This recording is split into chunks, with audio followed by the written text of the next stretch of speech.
Salut tout le monde, j'espère que vous allez bien. Cette semaine, Apple a annoncé, comme chaque année, les nouveautés logicielles qui allaient arriver cet automne. Donc notamment, et ça va être le sujet de cette vidéo, iOS 14 pour l'iPhone. Je ne vais parler que de cette partie-là aujourd'hui. Nous verrons dans une prochaine vidéo ce qu'il en est pour le reste des annonces. Donc n'hésitez pas à vous abonner et à activer la cloche pour être notifié lorsqu'elle sortira. Et comme vous allez le voir, il y a un certain nombre de choses qui sont des nouveautés, vraiment des nouveautés même intéressantes pour certaines, d'autres qui sont plutôt des mises à jour qui étaient attendues depuis longtemps parfois. Enfin bref, nous allons en faire le tour après le générique.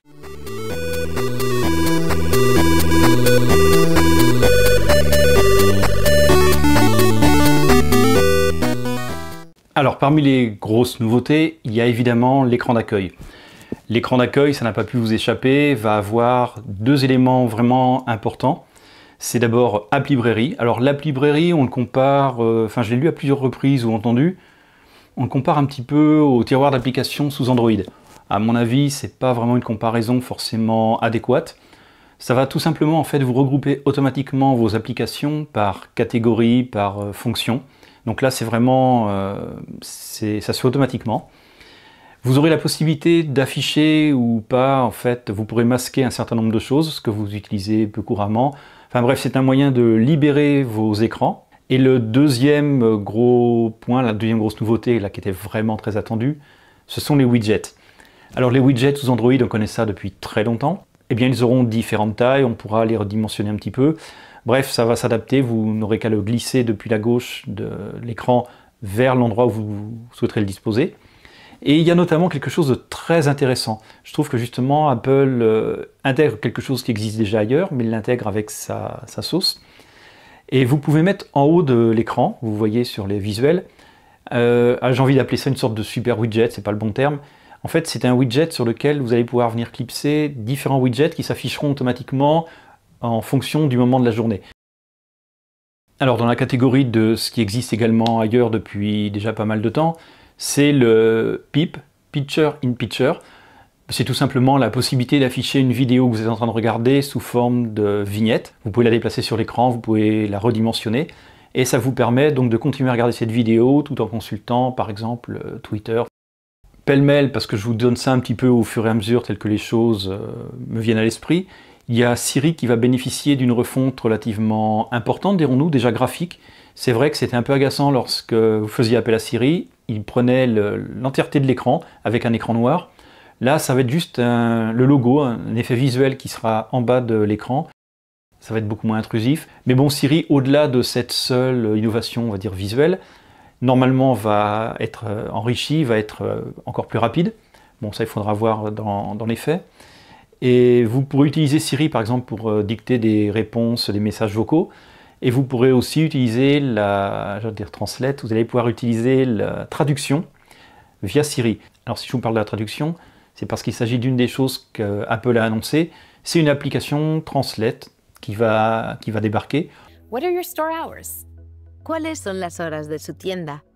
À l'image en fait de ce que fait Google avec Google Translate. Eh bien tout simplement, il vous suffira d'écrire ou de dicter d'ailleurs la phrase que vous souhaitez traduire. Donc on verra, est-ce qu'elle sera aussi performante, plus performante, moins performante. Bon, en tout cas, c'est une bonne chose que ça arrive. Alors jusqu'à présent, lorsque vous receviez un appel, tout l'écran était occupé par la notification de l'appel qui arrive, un petit peu finalement comme le faisait Siri jusqu'à présent.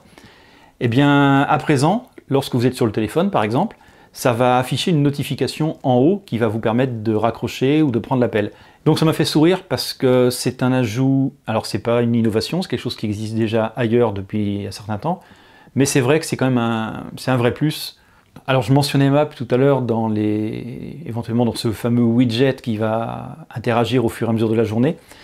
Pour moi, Maps, c'est une évolution assez importante qui est annoncée. Et notamment parmi ces fonctionnalités, il va y avoir par exemple la possibilité d'organiser, de tracer des parcours en vélo. Alors ça peut paraître bête dit comme ça, mais il sera possible de visualiser via des icônes s'il y a une côte, si c'est en pente, si ça descend. Quand ça descend, c'est moins problématique, sauf si vous n'avez pas de frein, mais enfin là, c'est une autre histoire. Mais vous pourrez voir si par exemple sur votre parcours, il y a des escaliers que vous devrez monter avec le vélo à la main, enfin bref, des renseignements intéressants. Par contre, ça ne sera ouvert qu'à quelques villes dans un premier temps, et il n'y aura pas Paris et bien évidemment aucune autre en France. Il y a aussi le fait que pour les utilisateurs de véhicules électriques, Des bornes de recharge seront indiquées, alors je dis des bornes et non pas les bornes, puisqu'évidemment il y a de multiples types de bornes.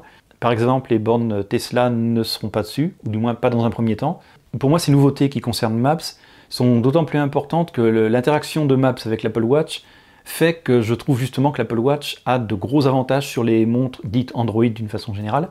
Et notamment la partie trajet en vélo sera, on en reparlera dans une autre vidéo, elle sera notamment importante par exemple sur l'Apple Watch, plus que, à mon avis, la fonctionnalité des bornes électriques par exemple. Et il y a une autre nouveauté qui a été annoncée mais qui pour moi reste quand même anecdotique, c'est Car Keys. Alors Car Keys sur le papier c'est intéressant, en fait ça vous permet, ça déverrouille votre voiture, ça permet de la démarrer, sauf que dans un premier temps ça ne sera compatible qu'avec BMW et notamment avec un modèle dont la référence m'échappe mais qui sera sur le modèle 2021. Donc ça reste tellement restreint dans un premier temps que, à vrai dire, ça ne va concerner personne. Alors par contre, l'élément suivant, là à mon sens c'est quelque chose de beaucoup plus intéressant qui a un gros potentiel, et je veux parler bien évidemment de AppClips. Alors en fait, qu'est-ce que c'est? C'est via des logos. Alors on parle, au début je me suis demandé si c'était pas le NFC qui allait être utilisé. En fait apparemment c'est plutôt tout simplement une sorte de code barre qui va être scanné. Enfin bref, le but c'est sans avoir à ouvrir l'application, c'est d'avoir directement en un clic la possibilité de valider quelque chose pour un usage courant, un usage quotidien. En tout cas, le concept, lui, me plaît beaucoup.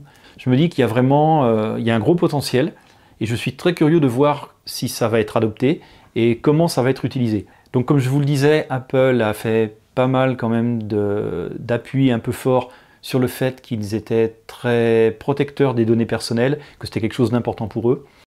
iOS 14 va être compatible depuis l'iPhone 6S et l'iPhone SE premier du nom. C'est-à-dire les téléphones sortis en 2015 vont recevoir la mise à jour iOS 14. Et là, c'est vraiment un des points forts quand même d'Apple sur ces téléphones et le système d'exploitation, c'est que cette mise à jour arrive sur tous les téléphones qui sont en vente depuis 5 ans. Et ça, c'est quelque chose qui est important aussi quand on achète, c'est de savoir que le produit va être suivi et bien suivi au fil des années. La disponibilité, alors pour l'instant c'est une version bêta uniquement, je vous déconseille fortement de l'installer, sauf si vous savez ce que vous faites. Par contre, pour ce qui est de la version publique, elle sera disponible, alors la date n'a pas été annoncée, mais on va dire pour le tout début de l'automne, dans environ 3 mois probablement. On verra dans une prochaine vidéo ce qu'il en est pour le reste de l'écosystème Apple, puisque comme je vous l'ai dit, il y a quand même beaucoup d'autres choses qui ont été annoncées, mais je voulais me concentrer ici uniquement sur l'iPhone. En tout cas, j'espère que cette vidéo vous a intéressé, qu'elle vous a apporté quelques éléments de réponse. Nous saurons de toute façon ce qu'il en est précisément dans environ 3 mois lorsque la version définitive sera disponible. Si vous avez des questions comme d'habitude, n'hésitez pas, les commentaires sont ouverts. Lâchez-vous, posez vos questions, j'y répondrai du mieux possible. Sinon, évidemment, encore une fois et comme toujours, n'hésitez pas à la liker, à la partager sur les réseaux sociaux. Vous savez que c'est toujours très important pour les algorithmes de YouTube et c'est important pour la chaîne par conséquent. Quant à moi, je vous dis à très bientôt dans une prochaine vidéo. Salut tout le monde!